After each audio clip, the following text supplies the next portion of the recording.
Amaariyo students akkam jirtu barattoota nagaa keessanii amaariyoች እንዴት ናችሁ? fedhii fi karaa keessaatiin gaaffiiwwan remeediyaalii fi qormaata biyyaalessa kutaa 12ffaa akkasiniif hojjetamaniidhaaf yaada kennaa turtaniin har'a kunoo viidiyoo kana qabadhee isin dhiyaadheera. Viidiyoon kun gaaffii 20 qaba. Isinis xiyyeeffannoodhaan chaanaalii keenya Ji'oolessan 17 TV wajjin akka qayyabattan yeroo keessan xiyyeeffannoo keessan chaanaalii kana wajjin akka taasistan gamanumaan isin affeera.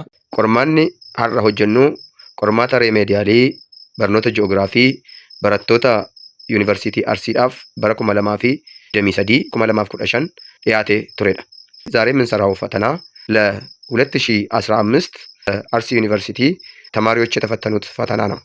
Question number 1. Which one of the following is an extrusive volcanic feature? kanneen armaan gadii keessaa amala ala ቮልካኖ kan ta'e kamii? ከዚህ በታች ከተዘረዘሩት የቮልካኖ ውጫዊ ጸባይ የሆነው የቱ ነው? A. ባቶሊትስ B. ላኮሊትስ C. ሲልስ D. crater. Students, let me give you 10 seconds. Try your answer.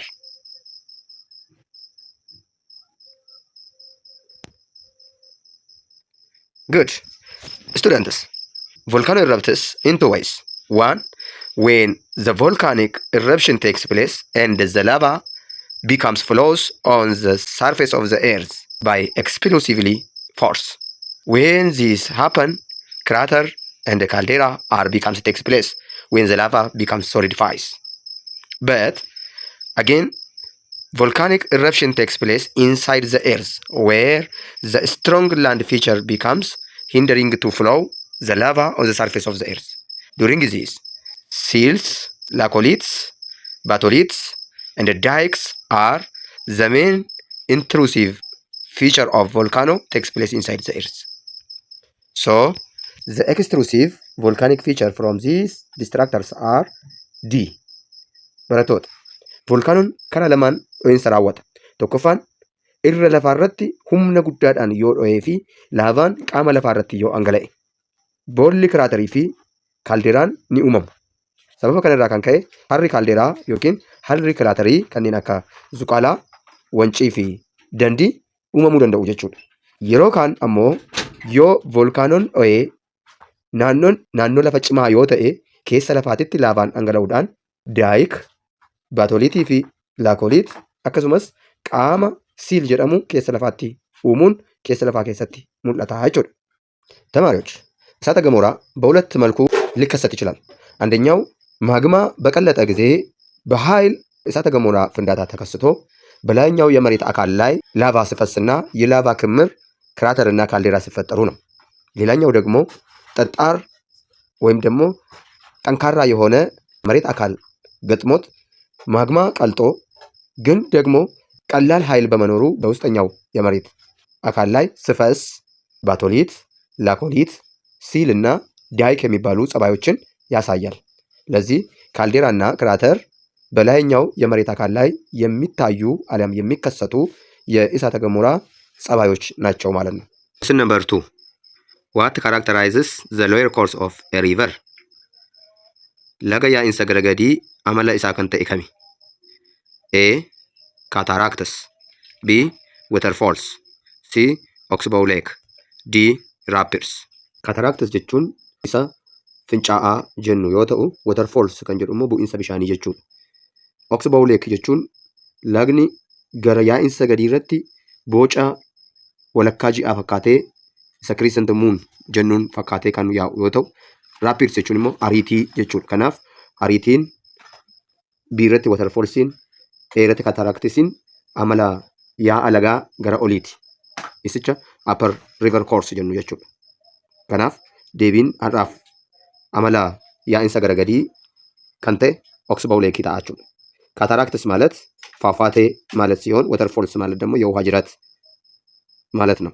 እንዲሁም ደግሞ ራፒድስ ማለት የውሃው በፍጥነት የመውረድ ሁኔታ ሲሆን ሲ ላይ ኦክስቦው ሌክ የሚባለው ወንዙ ወርዶ ታች አካባቢ ላይ ወደ ሐይቅ ውቅያኖስ ወይም ደግሞ ባህር መግቢያው አካባቢ ላይ የጨረቃን ግማሽ ቅርጽ ይዞ የሚታይ አይነት ነው። ስለዚህ መልሱ ኦክስቦው ሌክ የሚለው ይሆናል ማለት ነው። So the answer is Oxbow Lake C. Question number 3. What would happen during the process of evaporation? A. Heat is released. B. Energy is gained. C. Heat is consumed. D. Energy is lost. Yeroo hurkii jiraatutti kanneen armaan gadii keessaa adeemsa kan ta'e isa kamidha? ትነት በሚኖርበት ጊዜ ላይ ሂደት የሚሆነው ከዚህ በታች ከተዘረዘሩት የቱ ነው? So when there is evaporation there is heat release. yoo hurki jiraate ho'a gadhiisutu jiraata jechuudha. Kanaaf the answer is A. መልሳችን A ይሆናል። Question number 4. Which one of the following subjects employs regional approach in its studies? The main idea of this question is that it is going to ask about the regional approach. Regional approach which studies about the phenomena happen in a single region, maybe continents through the world. So A. Geography of Africa. B. Geography of agriculture. C. Geography of population. D. The geography of climate. Regional approach gaafa jennu yaadni giddu galeessa isaa waa'ee naannolee, waa'ee kutaa biyyaa, waa'ee ardiilee kan itti qo'annudha jechuudha addunyaa keessa. Kanaaf kanneen armaan gadii keessaa ናኖ ረቲ ጥየፈኖ ካን ቀባቱ ዘ አንሰር ኢዝ ኤ which is አካባቢያዊ የሆነ ይህ ማለት በአፍሪካ፣ በኤዥያ፣ በኖርዝ አሜሪካ፣ በአውሮፓ ሊሆን ይችላል። ሶ ኤ የሚለው ዘ ጂኦግራፊ ኦፍ አፍሪካ ቢን ቶፒካሊ ዮኪን ሲስተማቲካሊ ማልቀየበታ ዋኤ አግሪካልቸሪ ቆየበት ቶፒክ ዋኤ መተዱሬ ቶኮ ዋኤ ዲም በርባደሜ ቶኮ መተዱሬዳን ቆቆዴ መተዱሬዳን ጨጨብሴ ዮ ቆየበት ኢን ቶፒካል አፕሮች ዮኪን ሲስተማቲክ አፕሮች ጀነቹ በርኢስ ከፋፍሎ ጉዳዮቹን የሚያጠና ከሆነ ርዕስ ተኮር ስለሆነ ቶፒካል አለም ደግሞ ሲስተማቲክ እንላለን። ሲ ላይ ስናየው ጫረት ይሮዳሉ ዘ ጂኦግራፊ ኦፍ ፖፑሌሽን it studies specifically about population. ዲ ዘ ጂኦግራፊ ኦፍ ክላይሜት ሄዳ ኩንስ ጥየፈኖን ኢሳ ቀየበና ዋኤ ጅጅጅረማ ቀብዬ አመሎተ ቅሌንሳቲ ጀቹ so A is the regional approach. Question number 5. What is the central argument of the School of Environmental Determinism? Yaada giddu galeessa yaaddidama environmental determinism kan ta'e kamidhaadha? መካከለኛ environmental determinism ሐሳብ የሆነ የቱ ነው? A. Human activities are modified by the environment. B. Human beings can modify their environment for their comfort. C. Modification of the environment is possible using technology. D. There is no man and environmental interaction. Kanaafuu amma jedha environmental effect is there. So environment is the master. Environmentiin nama qajeelchuu nama hoogganuu kan danda'u naannoo namni sun keessa jiraatu malee namni sun naannoo isaa keessatti gahee hin qabaatu yaada jedhu qaba jechuudha. ሰው የሚኖርበትን አካባቢ ያው አካባቢ ሰውየውን ሞዲፋይ ያደርገዋል ይመራዋል እንጂ ሰውየው በአካባቢው ላይ ምንም ተጽዕኖ ሊያመጣ አይችልም የሚል እሳቤ አላቸው ማለት ነው። So environmental determinism የምንባለው ይሄ ነው። የአካባቢ ተጽዕኖ በሰዎች ላይ ዲባ ናኖን ነሞተር ታሲሱ ገሩ namni naannoo irratti dhiibbaa taasisu akka hin dandeenyetti kan ilaalamu inni maal jedhama? Environmental determinism jedhama. Biin immoo ilmi namaa naannoo keessa jiraatu moodifaayi gochuu fooyyeffachuu danda'a jedha. Kuni possibilismidha. Ilmi namaa naannoo isaa irratti dhiibbaa fiduu danda'a. Naannoonis dhiibbaa irratti geessisuu danda'a nama irratti. So there is possibility but no necessity yaada jedhu qabu jechuudha warri bii. C irratti modification of the environment is possible using technology. Yeah, these are also possibilism. Warri kunis possibilismidha. D. There is no man and environmental interaction. Deebiin keenya A ta'a jechuudha. Question number 6. The layer of the earth that consists of melted iron and nickel is A. Inner core. B. Crust. C. Mantle. D. Outer core. Inner core is known with having iron and nickel metals. So the answer is A. Question number 7. Which one is an old fault mountain? A. Cape Range. B. Atlas. C. Rockies. D. Himalayas. Barattoota gaaffii reemeediyaalii nuuf hojjedhu jettanii yaada karaa keessaa dhiyeessaa turtaniif viidiyoo kana isiniif hojjechuun na dirqamsiisee jira. Old Fold Mountain kan ta'e kanneen armaan gadii keessaa kami? Old Fold Mountain የሆነው ከዚህ በታች ከተዘረዘሩት የትኛው ነው? Atlas, Rockies, Himalayas are young fold mountains, but Cape Range is old fold mountain. Here, young fold mountains are Atlas, Rockies, and the Himalayas, whereas Cape Ranges, the Urals, the Appalachians are categorized to old fold mountains. Question number 8. Which one of the following countries lies in the Great African Rift Valley? Kanneen armaan gadii keessaa biyyi sulula qiinxama baha አፍሪካ keessatti argamtu kami? ከዚህ በታች ከተዘረዘሩት ሀገሮች በአፍሪካ ታላቁ ስምጥ ሸለቆ ውስጥ የሚገኘው የቱ ነው? ኤ ቻድ፣ ቢ ሶማሊያ፣ ሲ ሱዳን፣ ዲ ኬንያ። በጣም ጥሩ ተማሪዎች፣ እዚህ ቪዲዮ ላይ ላሳያችሁ። ቻድ የምትባለው እዚች አካባቢ ላይ ትገኛለች። ሱዳን ኖርዘርን ሂር አጌን፣ ቻድም ኖርዝ ነች። ከዛ እዚህ ጋር ኬንያ አለች። ኬንያ በስምጥ ሸለቆ ውስጥ ከሚገኙት ሀገሮች አንዷ ነች ማለት ነው። ኢትዮጵያ፣ ብሩንዲ፣ ኬንያ፣ ሞዛምቢክ እና የመሳሰሉ ሀገሮችን ያካትታል። ሶማሊያ ደግሞ እዚህ አካባቢ ላይ ነው የምትገኘው። ለዚህ መልሳችን ለዛሬ የሚሆነው ኬንያ የሚል ይሆናል። ካርታ አመ ኢላልተን ኢራ አኩመ ሁበተኒ ቻድ ካበቲ፣ ሶማሊያን ኪባ ባሃቲ፣ akkasumas ሱዳን ካበቲ ገሩ ኬንያን sulula qiinxamaa keessatti akka argamtu hubattaniitu yaada. Kanaaf deebiin keenya daataa jechuudha. Question number 9.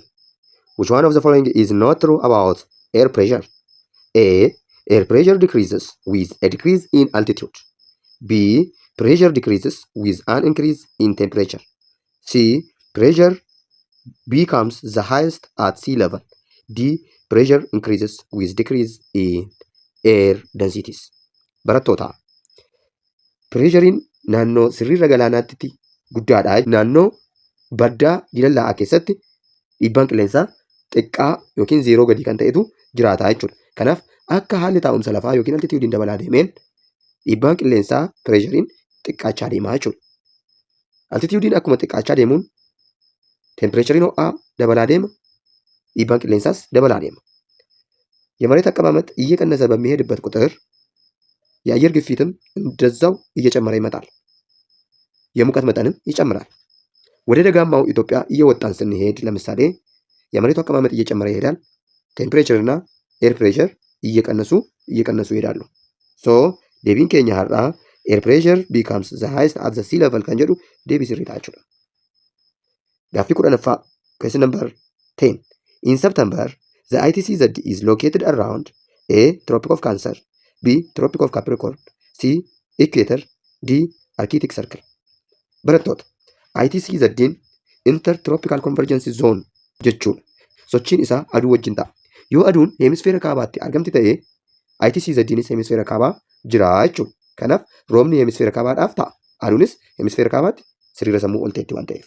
So ho'i guddaan jira, hurki guddaan jira, roobni guddaan ni jiraata jechuudha.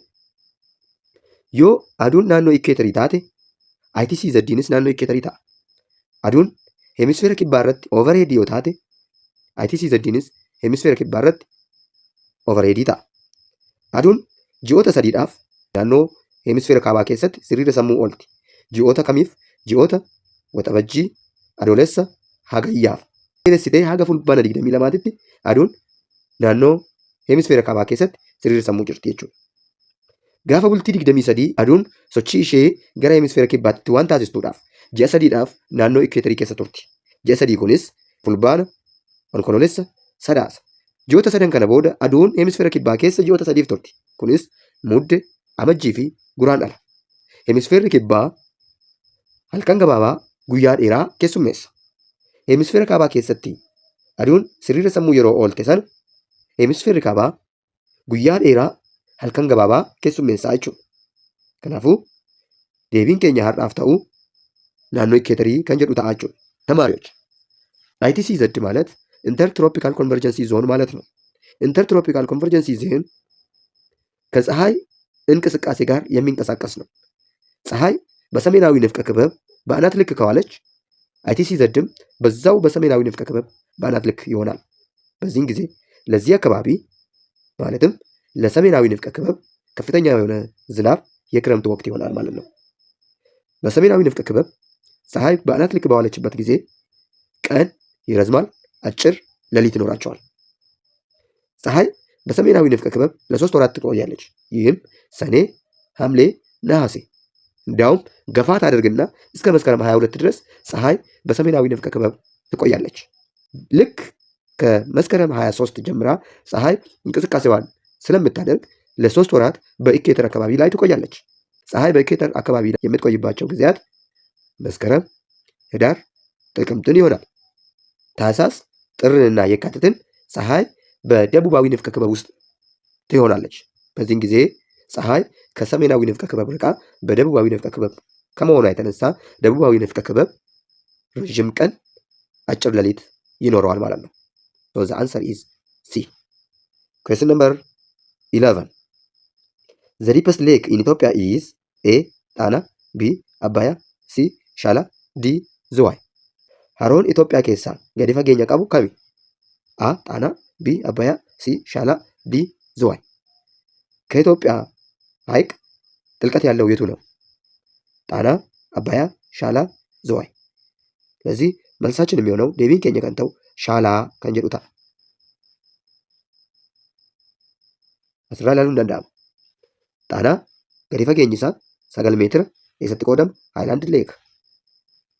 Abbayaa gadi fageenyi isaa 13 eessatti qoodama?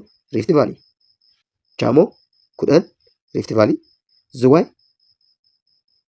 4 gadi fageenyi isaa riifti vaalii keessatti eegama. Barattoota yaadachiisa tokko si yaadachiisuu barbaada. Akkanatti isin gaafatamuu danda'a. Yaadannoo keessatti qabadhaa. Of the following lakes, which one are the shallowest and the deepest lake respectively? jedhee isin gaafachuu danda'a. Kanneen armaan gadii keessaa haroowwan Itoophiyaa gadi fageenya qabanii fi hin qabaanne kami? ጥልቀት የሌለውና ጥልቀት ያለው የኢትዮጵያ ሐይቆች የትኞቹ ናቸው የሚል ጥያቄም መጠየቅ እንደምትችሉ ከወዲሁ አሳስባችኋለሁ። ከናፍ shallowest yoo jedhe ዝዋይ ta'a jechuudha. But Shala is the deepest. Question number 12. One of the following is not true about adaptation mechanism of desert vegetation. A. They have long roots to tap underground water. B. They have broad leaves to reduce water loss through transpiration. C. They shed their leaves during dry season to reduce water loss through transpiration. D. They have thorny leaves to protect them from being eaten by herbivores. Kanneen armaan gadii keessaa amala dandamannaa biqiloota gammoojjii kan ta'e kamii? A. They have long roots. Hidda gadi fagoo bishaan harkisuu danda'u qabaachuu. B. They have broad leaves. Baala bal'aa qabaachuudhaan hurka ofirraa ittisuu danda'uudha. C. They shed their leaves during dry season to reduce water loss through transpiration. Dinis they have thorny leaves jedha. Kanaaf kan sirrii hin taane B dha. They never have a broad leaves. Gammoojjii keessatti biqiloonni baala bal'aa hin qabaatan. Sababni isaas raadeesiin baala isaanii bal'aa waan ta'eedhaaf ifni aduu baala sanarra yoo qubate hurkaaf isaan taasisa. Hurki ammoo bishaan isaan dhabamsiisa. Kanaaf gogiinsaaf isaan saaxila waan ta'eedhaaf baala bal'aa hin qabaatan. Yoo qabaatanis baala isaanii harcaafatu. So the answer is B. Question number 13. The largest group of soil in Africa according to Food and Agricultural Organization is A. Pedicels, B. Hydromorphic soils, C. Pedalfers, D. Azonal soils. Pedalfers are the largest soil in Africa according to the report of FAO. Akka gabaasa FAO'titti gareen biyyoo pedalfers jedhamu baay'ee bal'aadha. Kanaaf caandeebii ta'a jechuudha. እንደ ፋኦ ዘገባ በአፍሪካ ውስጥ ፔዳልፈርስ የሚባል የአፈር ስብስብ በጣም ሰፊ የሆነ የአፈር ስብስብ ነው። Question number 40. An agroecological zone of Ethiopia with high population density is naannoo agroecology Itoophiyaa ta'ee uummata guddaa qabachuudhaan kan beekamu kami? A. Daga, B. Wurc, C. Wayna daga, D. Qolla. Naannoon baddaa Itoophiyaa qubsuma uummata guddaa qabaata. የኢትዮጵያ ደጋማው አካባቢ ከፍተኛ የሆነ የህዝብ ጥግግት አለው። ለምን? ማሊፍ ሰበቦota sadiidhaaf inni tokkoffaan weerara diinaa irraa of eeguudhaaf self defense. Inni lammaffaa qilleensa amansiisaa ta'e reliability of rainfall. Inni sadaffaan dhukkuboonni daddarboo ta'an kanneen akka bookee busaa naannoo baddaa ኢትዮጵያ irratti wal horuu hin danda'ani. ለሶስት ምክንያቶች የኢትዮጵያ ህዝብ ደጋማው አካባቢ ላይ በከፍተኛ ጥግግት ሰፍሯል። አንደኛው ለሰልፍ ዲፌንስ ከወራሪ ኃይል ራሱን ለመጠበቅ፣ ሁለተኛው ከወረርሽኝ በሽታ ተላላፊ ከሆኑ በሽታዎች ራሱን ለመጠበቅ፣ ሶስተኛው በደጋማው ኢትዮጵያ አካባቢ ላይ ተአማኒ የሆነ የዝናብ ሁኔታ ስላለ። ሶ ዴቪን ኬኛ ይሄ ታአቸው ለዛ አንሰር ኢዝ ኤ። Question number 15. Moisture bearing wind responsible for autumn and spring rainfall in Ethiopia is A. Polar easterlies, B. Northeasterlies, C. Equatorial westerlies, D. Equatorial easterlies. Barattoota ibsa kana ilaaluun yaadannoo mataa keessanii akka qabattanii fi seeraan akka qayyabattan irra deebi'een isin yaadachiisa. Equatorial easterlies kan jennu naannoowwan South Eastern Highlandii fi Lowlandii kana jechuunis naannoo Godee, Moyaalee, Jijjigaa fi Yaabelloo irratti dhiibbaa uumaa jechuudha. Yoom? Yeroo autumnii fi Ispiriingii jechuudha. Maddi qilleensa jiidhinsa qabu naannoo kanaadhaaf dhufu galaana Indiyaati. Okay. Inni biraan Equatorial Westerliidha. Equatorial Westerliin gosa qilleensa jiidhinsa qabu guutummaan guutuutti ganna Itoophiyaa keessatti roobni akka jiraatuudhaaf kan taasisu. Qilleensi jiidhinsa qabu Equatorial Westerliidhaaf yeroo gannaa kan dhufu galaana lamarraati. Atlaantikii fi galaana Indiyaarraa jechuudha. Naannoon kunis naannoo kaaba dhiyaa Itoophiyaa fi lafa dakee lixaa kanneen akka Gaambeellaa, Baaroo, Akkoo Boofaa jechuudha. Naannoowwan rooba gannaa argatan Equatorial Westerliitiin Dabra Maarqos, Fiichee, Gondarii fi Baahir Daar. North Easterly Trade Wind. Inni kun immoo qilleensa rooba yeroo bonaa fiduuf gargaarudha. Qilleensi jiidhinsa qabu waqtii bonaadhaaf dhufu naannoo galaana diimaarraati. Kanaaf bakkeewwan rooba kan argatanis the coastal areas which are located adjacent to the Red Sea. Naannoo Red Seatitti dhiyeenya warreen qaban kanneen akka Affaar fa'aa Asaayitaa fa'aa jechuudha. Equatorial Westerlies. Inni kun deebisee year round rainfall fiduudhaaf rooba waggaa guutuu argamsiisan fakkeenyaaf kibba lixa Itoophiyaa, Dabub Miraab Itoophiyaa.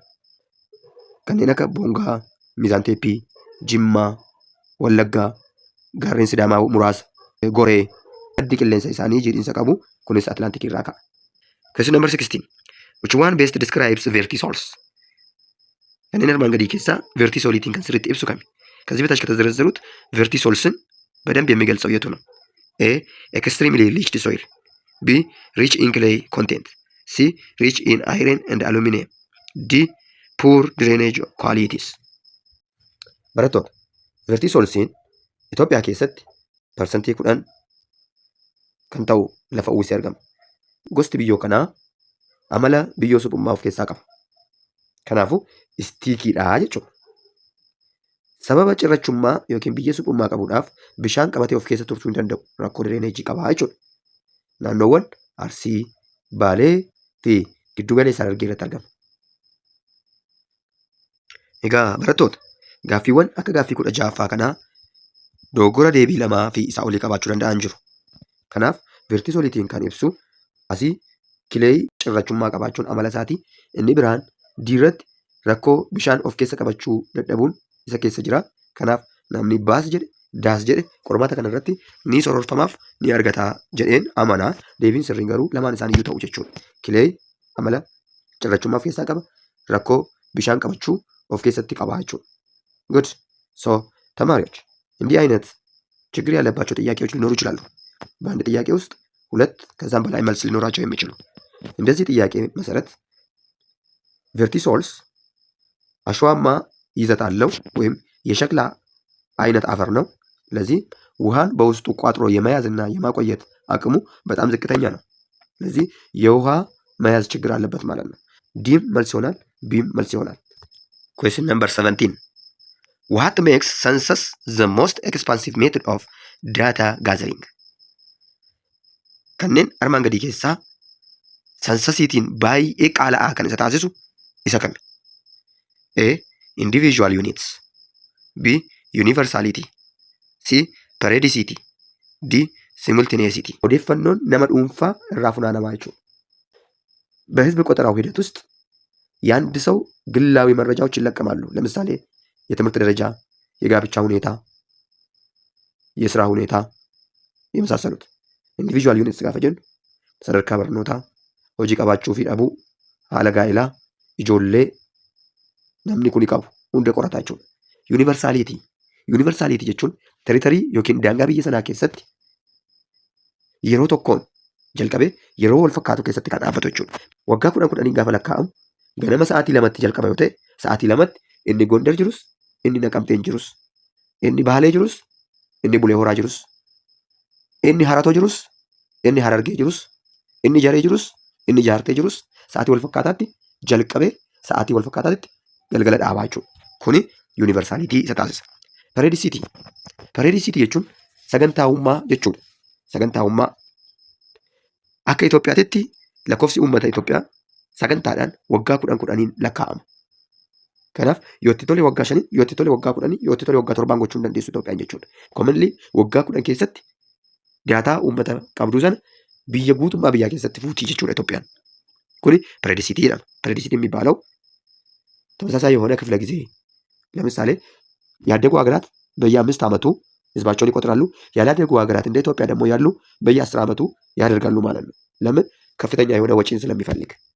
ለዚህ 10 ዓመት ከሆነ በየ10 ዓመቱ ልዩነት ነው የሚቆጠረው። ገራገርማ ወጋ ቁረኒ ለካመቹ ኩኒሞ ዲነግዴ ጉዳ lakkoofsi uummataa barbaaduu irraa kan ka'edha. Biyyoonni guddachaa jiran waggaa 5 taasifatu.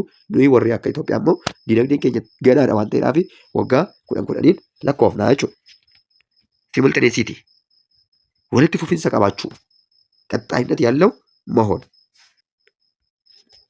So here universality is the enumeration includes every person in the scope of a territory without omission. irra darbuu irra utaaluu malee ሳይዘሉ ሳይተዋቸው ማንኛውንም ህዝብ እዛ ሀገር ውስጥ ያለውን ህዝብ መቁጠር አለም ደግሞ ዊዝአውት ዲፕሊኬሽን ድግግሞሽን እንዳይኖር መጠንቀቅ ኢረደዴቢ ነከኝራል ኦፍ ገኖ ጉዳዳ ለካኡ ኢረደዴቢ ጥቅሱ redundancy counting. This makes it expensive. So universality makes the census most expensive. The answer is B. C it says but make it C, make it B. C.